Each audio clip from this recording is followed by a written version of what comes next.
Aujourd'hui, j'ai choisi de parler de la tribu de Dan et de son apostasie. Dans notre chapitre du jour, Josué chapitre 19, on a donc la répartition du territoire entre les tribus de Siméon, Zabulon, Issachar, Azer, Nephtali et Dan. Et je vais m'arrêter sur la tribu de Dan aujourd'hui. Je vais m'arrêter dans le cas de la tribu de Dan. On va parler de la tribu de Dan, qui mérite vraiment notre attention.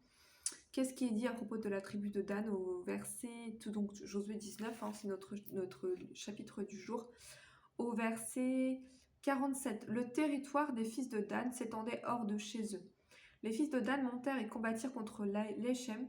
Ils s'en emparèrent et la frappèrent du tranchant de l'épée. Ils en prirent possession, s'y établirent et l'appelèrent Dan du nom de leur père Dan. Alors ça, ce passage-là est relaté dans Juge chapitre 18. On va prendre Juge chapitre 18. Et on va lire ensemble à partir du verset, Juge chapitre 18, et on va lire ensemble à partir du verset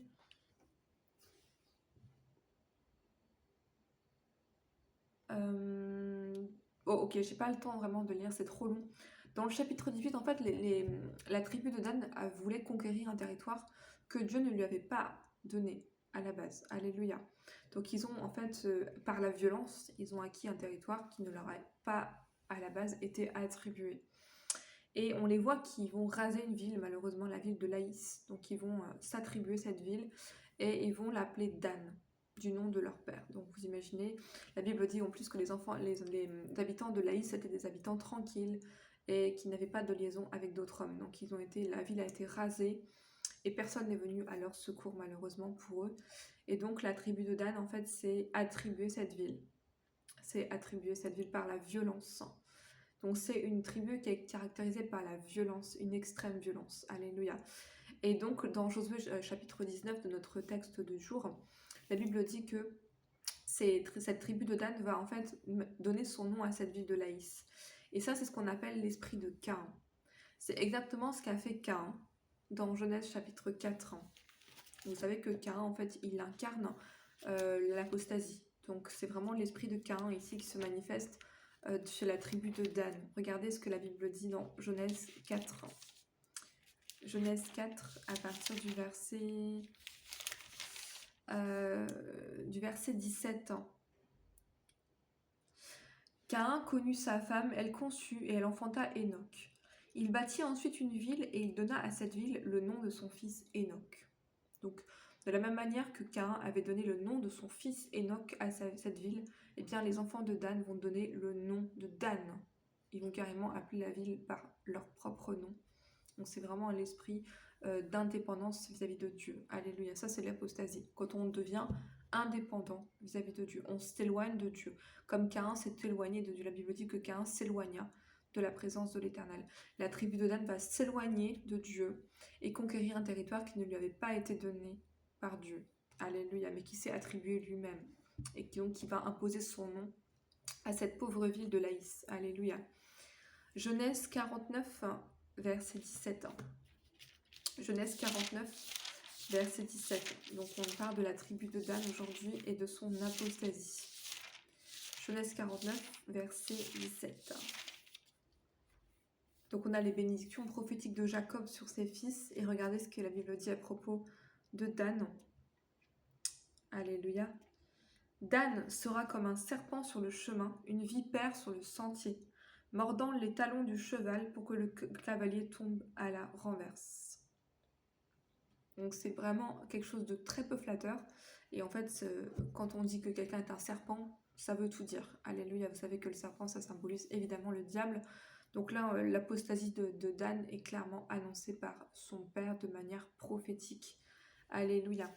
Et quand on lira ensemble le livre de Juges, vous allez voir que vraiment la tribu de Dan, dans le chapitre 18, on voit vraiment dans le chapitre 17 et 18, on voit vraiment toute l'absurdité et la folie de cette tribu qui s'est vraiment éloignée de Dieu.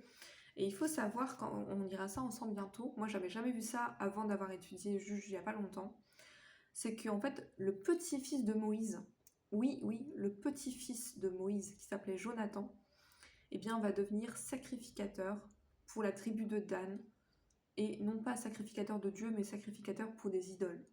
Donc en fait là vraiment, vous allez voir dans le livre de Juge, on va lire ce livre ensemble, c'est l'apostasie totale. Mais la tribu de Dan se manifeste par sa violence extrême. Et donc ils vont prendre Jonathan, qui est le petit-fils de Moïse, pour l'instituer comme sacrificateur. Pour leurs faux dieux, pour leurs idoles. Donc on voit vraiment la déchéance morale et religieuse à cette époque dans Juge, mais on verra ça prochainement. Alléluia. Donc aujourd'hui je parle de l'apostasie de Dan, et donc on voit vraiment que cette tribu est tombée bien bas, contrairement aux autres tribus. Alléluia. Maintenant, comme conclusion, je vais être sur un point positif aujourd'hui, et c'est quelque chose que j'ai vraiment à cœur. On va revenir dans Genèse 49, et je vais vous montrer quelque chose qui est vraiment remarquable ici. Genèse 49, à partir du verset, toujours le même verset que tout à l'heure, mais que je n'ai pas lu en entier, et j'ai fait exprès de ne pas lire ce verset en entier. Je voulais vous montrer quelque chose ici. Quand le père de Jacob va dire « Dan sera un serpent sur le chemin, une vipère sur le sentier, mordant les talons du cheval pour que le cavalier tombe à la renverse. » Ensuite, il va dire « J'espère en ton secours, ô Éternel. » Alors, il faut savoir que la tribu de Dan n'apparaît pas dans Apocalypse chapitre 7. Dans Apocalypse chapitre 7, vous allez en fait avoir une référence à toutes les tribus d'Israël, mais à cause de l'apostasie, à cause de l'idolâtrie, eh bien, la tribu de Dan n'apparaît pas. Donc en fait, c'est comme si cette tribu avait été effacée de la mémoire de Dieu à cause de son comportement. Alléluia. Apocalypse chapitre 7, verset 4, vous allez voir qu'il y a une description des 44 000 qui ont été marqués du sceau de Dieu.